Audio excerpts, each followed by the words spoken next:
Ante el avance de los persas en el 481, se formó lo que hoy conocemos como la Liga Helénica, reuniéndose estos en el Istmo de Corintio. Allí, Leónidas se puso al mando de las tropas llevadas por la coalición griega, y establecieron su rumbo al paso de las Termópilas para retener al ejército de Jerjes. Ante el avance de los persas, el ateniense Temístocles envió varios espías para que calculasen el número de soldados que se aproximaban desde Persia y que daban un rodeo por la zona norte de Grecia. Estos espías fueron descubiertos por los invasores, pero en lugar de acabar con ellos para mantener el factor sorpresa, Jerjes decidió que fuesen liberados y que contasen lo que habían visto. De esta forma, buscó asegurarse la rendición de muchas polis, consiguiendo sobre todo las del norte como Épiro y Tesalia, que se mantuvieron neutrales al conflicto.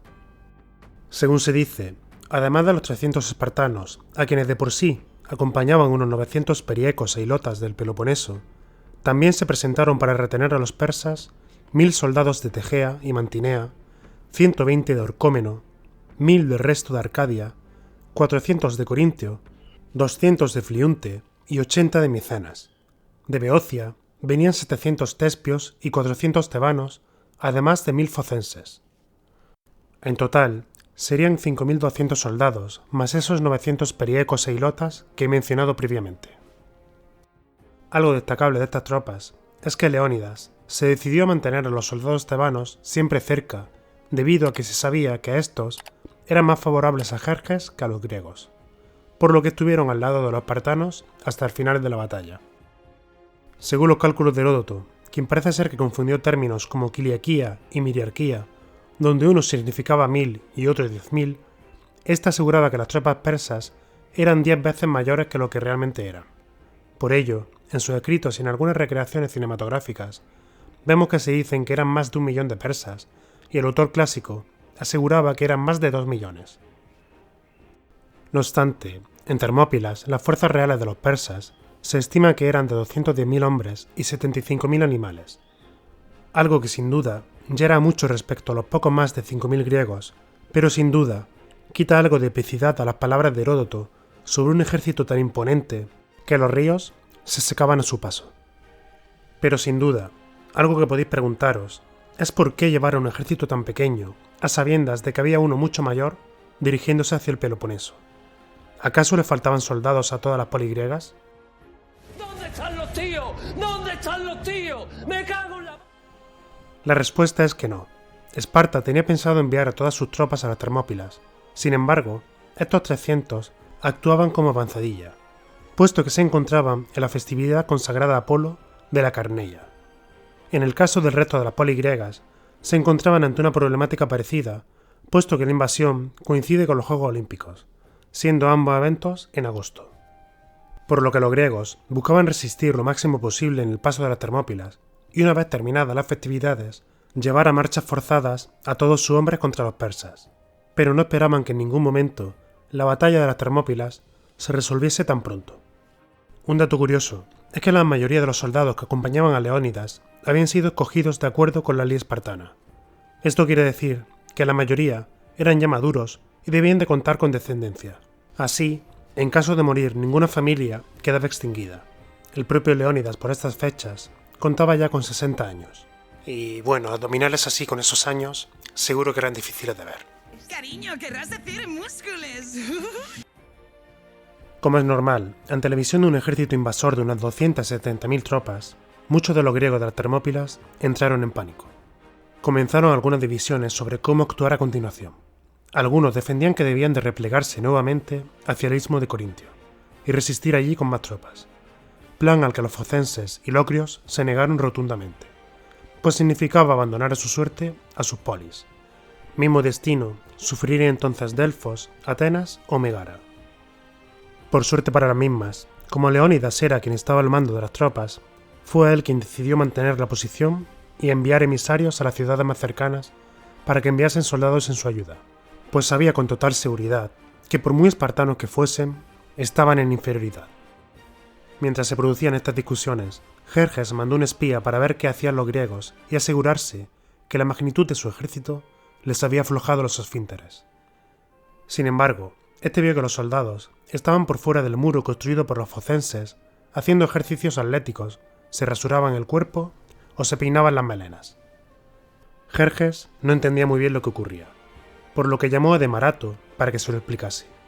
El rey espartano exiliado dijo lo siguiente: estos individuos están ahí para enfrentarse a nosotros por el control del paso, y se están preparando con ese propósito, pues entre ellos rige la siguiente norma: siempre que van a poner en peligro su vida, se arreglan la cabeza, y entérate bien, si consigues someter a estos hombres y a los que se han quedado en Esparta, no habrá en todo el mundo ningún otro pueblo que se atreva a ofrecerte resistencia, pues vas a luchar contra el reino más glorioso y los más valerosos guerreros de toda Grecia. Jerjes se decidió a dejar 3 días de margen a las tropas griegas, para ver si se retiraban por temor a que su ejército lo aplastase en el paso de las Termópilas. Sin embargo, estos se mantuvieron en sus posiciones. Es conveniente también destacar que al mismo tiempo que se producía la batalla de las Termópilas, se llevaría a cabo la batalla naval del cabo Artemisio, al mando del ateniense Temístocles. Volviendo al escenario terrestre, al 4.º día, cansado de esperar, mandó varios contingentes conformados por medos y cisios. Estos debían de luchar contra los griegos y capturar a los máximos que pudiesen con vida. Pero tras un día completo de combate, los persas sufrieron más bajas que los griegos y la moral de los defensores aumentó considerablemente. El segundo asalto de ese día, Jerjes mandó a la élite de su ejército, los denominados Inmortales, bajo el mando de Hidarnes. Sin embargo, de Inmortales solo tenían el nombre, pues el lugar elegido para la batalla era en sí otro ejército que apoyaba a los griegos. Me explico. El paso tan estrecho y el armamento permitía a los soldados helenos luchar con mayor eficacia, pues los persas debían de estrechar su posición para atacar frontalmente a los griegos. Estos últimos poseían lanzas más largas que las de los Inmortales, lo que hacía que la superioridad numérica de los soldados de élite persas no importase en exceso. Por otro lado, los lacedemonios utilizaban tácticas para engañar a su enemigo. Varias veces durante el combate simulaban que se veían superados y daban la espalda a sus agresores y comenzaban a huir, pero estos no rompían la formación en ningún momento. El ejército persa se venía arriba creyendo que habían superado a los hoplitas griegos y se lanzaban a su persecución. Cuando estaban lo suficientemente cerca, los soldados griegos se volvían de nuevo y eliminaban a un buen número de perseguidores. Pero los espartanos y griegos que los apoyaban no eran tampoco invencibles y sufrieron bajas durante las diferentes acometidas persas. No podemos pasar esta parte sin mencionar el nerviosismo de Jerjes que Heródoto nos relata, pues desde su trono el monarca aqueménida vislumbraba la batalla y con temor por sus tropas se levantó y saltó hasta en 3 ocasiones. Jerjes se encontraba cada vez más inseguro sobre lo que podría hacer a continuación. Estaba perdiendo tropas a un ritmo muy elevado por un simple desfiladero ante un ejército muy pequeño en comparación con el suyo. Sin lugar a dudas, necesitaba un milagro. Dicho milagro fue Fialtes, natural de Tesalia. Esta persona tampoco es para nada parecida a la que se describe en la película o en el cómic, y no se conocía su motivación para traicionar a los griegos, más allá que el deseo de obtener una recompensa tras la victoria persa. No obstante, en la ficción, para causarnos mayor animadversión hacia el personaje, buscan poner un humano con diversas deformidades y movido por el resentimiento y la venganza al no dejarle luchar. También se usa como excusa para explicarnos el proceso de selección espartano y el entrenamiento por el que deben de pasar los jóvenes espartanos, conocido como la AUG. Pero sin más dilación, Efialtes se entrevistó con Jerjes y le da a conocer la existencia de un sendero por la montaña que conduce hasta la retaguardia de las tropas griegas. La traición realmente de poco sirvió a Efialtes, pues cuando los persas fueron derrotados, éste se quedó sin pago alguno y se vio obligado a exiliarse con una recompensa sobre su cabeza por parte de los espartanos. A Hidarnes, nuevamente al mando de los Inmortales, se le encomendó seguir el camino oculto hasta la retaguardia griega, de modo que cuando cae la noche, se lanzan a la expedición. Al amanecer, se encontraban en la cima de la montaña tras pasar el macizo de Leta y la cadena montañosa de Traquis. En el campamento griego, se dice que un adivino conocido como Megistias anunció que los griegos morirían a lo largo del día, tras supuestamente vislumbrarlo en las entrañas de las víctimas. Temores que comenzaron a ser confirmados por los vigías que guardaban el desfiladero y la retaguardia. Nuevamente, como ocurrió el día en el que observaron al imponente ejército persa, los griegos discutieron sus opciones. Una era quedarse y luchar, y la otra, retirarse y elaborar un mejor plan. La solución fue que unos optaron por replegarse a sus respectivas polis, mientras que otros pocos se quedaron con Leónidas. Los espartanos, supuestamente, se quedan porque el honor les impedía abandonar la posición que habían jurado defender. También, la leyenda que se ha formado en torno a su persona asegura que entre sus deseos para quedarse estaba la de sacrificarse por Esparta, no solo por honor, sino por las palabras del oráculo de la Pitia que dijimos al comienzo del vídeo. Mirad, habitantes de la extensa Esparta, o bien vuestra poderosa y eximia ciudad es arrasada por los descendientes de Perseo, o no lo es. Pero en ese caso, la tierra de Lacedemón llorará la muerte de un rey de la estirpe de Heracles, pues al invasor no lo detendrá la fuerza de los toros o de los leones, ya que posee la fuerza de Zeus. Proclamo, en fin, que no se detendrá hasta haber devorado a una u otro hasta los huesos. Pues si Leónidas se quedaba y moría, Esparta se salvaría. Además, que él y sus hombres se quedasen a luchar implicaba dar tiempo al resto de griegos para prepararse ante el avance persa. También se permitió al adivino Megistias que se marchase con el resto de soldados, pero éste decidió quedarse a cambio de que su hijo, que se encontraba entre las filas griegas, pudiese retirarse con el resto. Junto a Leónidas se quedaron de buena gana los tespieos, pero como los tebanos se encontraban junto a los espartanos casi en calidad de rehenes, se quedaron a la fuerza por ser, recordemos, muy favorables a los persas. Parece que Leónidas se tomó a pecho el dicho de «ten cerca a tus amigos, pero más cerca a tu enemigo». Ahora, según cuenta Heródoto, los espartanos lucharon con más letalidad que antes. Puesto que a sabiendas que su final estaba cerca y asegurado, se arriesgaban aún más en el combate para llevarse por delante a tantos enemigos como pudiese. Pues ya no era necesario defender el muro que había en el desfiladero, por lo que se aventuraban a salir de las zonas más estrechas.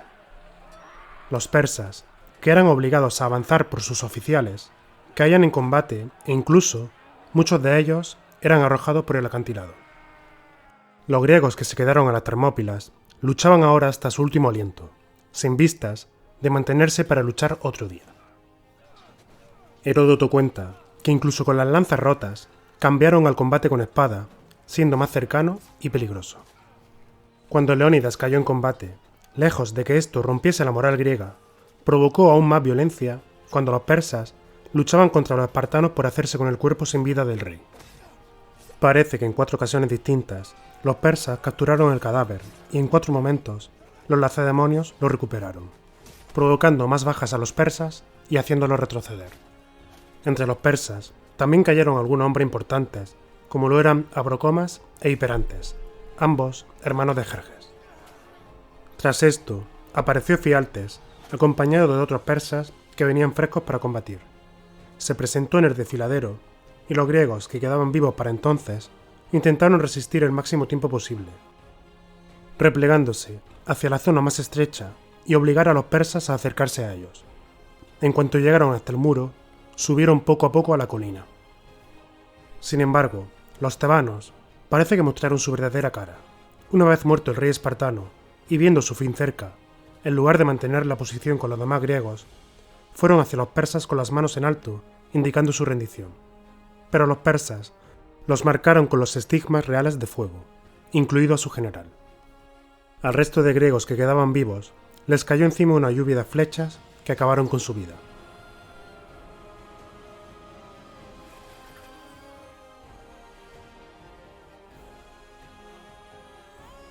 Jerjes entonces buscó entre los cadáveres el cuerpo de Leónidas, y aunque solían ser respetuosos con sus enemigos, la resistencia del espartano le había irritado más que nada en su vida, por lo que cuando éste dio con él, le cortó la cabeza y la clavó en una pica. Eran así derrotados los espartanos y griegos que habían defendido el paso de las Termópilas. Según Heródoto, esos pocos miles derrotaron al menos a 20.000 persas.